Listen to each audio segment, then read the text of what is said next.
tous, je me présente, Manuel Abitbol, je suis avocat depuis novembre 2010, soit il y a un peu plus de 7 ans.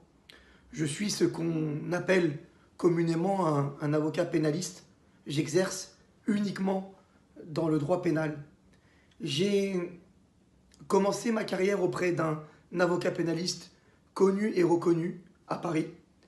J'ai ensuite très rapidement eu la chance de pouvoir m'installer au 21 rue Royale, côté de la Madeleine, à Paris 8e.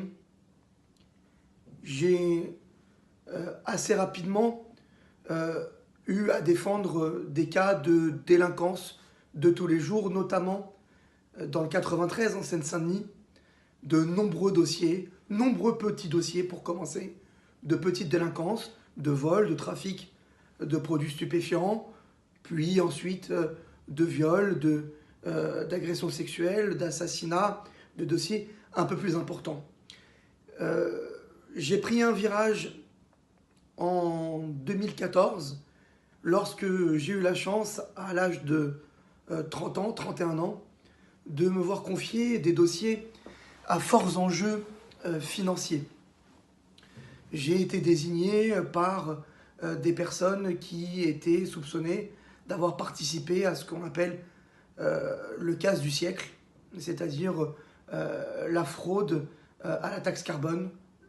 Et j'ai ensuite développé une clientèle de dirigeants d'entreprise, de personnes exerçant des professions libérales, que ce soit des banquiers, des médecins, des infirmiers, et même des confrères que j'ai eu l'honneur de défendre dans des procédures pénales financières.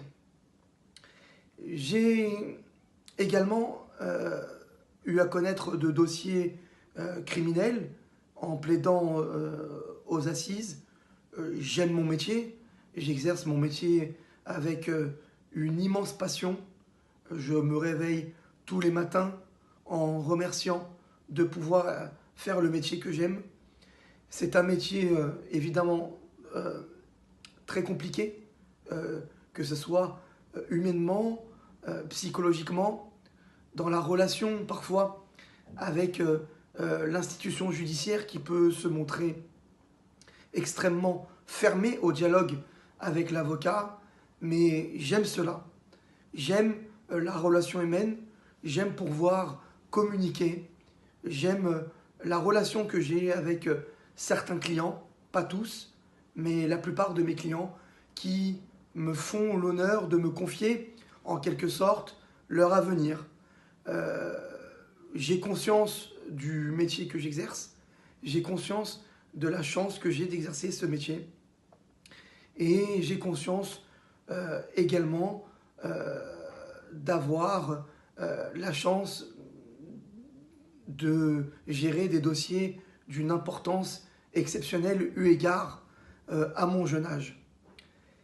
J'ai également eu la chance il y a quelques jours d'apprendre que je fais partie du classement des 30 avocats les plus puissants de France. Alors effectivement, nous avons conscience que ce classement est subjectif. Il ne tient pas en compte des critères précis, que ce soit financiers ou alors de résultats précis obtenus.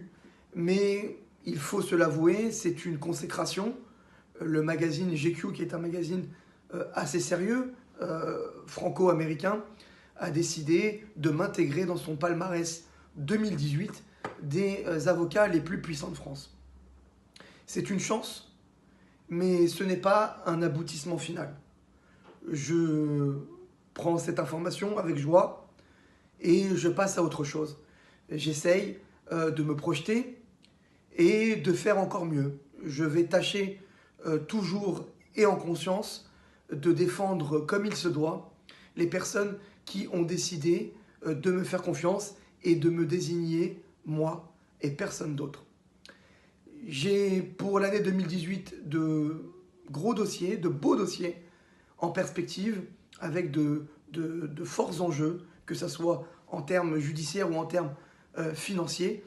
Et je m'attache précisément à faire le mieux que je puisse faire dans chaque procédure qui m'est présentée. J'étudie chaque dossier minutieusement, personnellement. Je prends connaissance de chacun des dossiers qui me sont confiés. Je n'ai pas de collaborateur. Je fais appel exceptionnellement à des personnes qui m'aident de manière précise et surtout ponctuelle sur des problèmes juridiques qui se posent dans certains dossiers, surtout financiers. Je m'entoure parfois d'une équipe d'avocats lorsqu'un dossier financier est soit complexe, soit extrêmement long à lire, afin justement d'apporter une réponse aux problématiques de mes dossiers. Je travaille sinon quasiment toujours seul, j'ai connaissance de chaque dossier de mon cabinet et je prépare personnellement une stratégie de défense dans chaque dossier qui m'est confié. Je pense avoir fait le tour de ce que je voulais absolument dire aux personnes qui me suivent et aux personnes qui me désignent, aux personnes qui me font confiance au quotidien. J'espère ne jamais les décevoir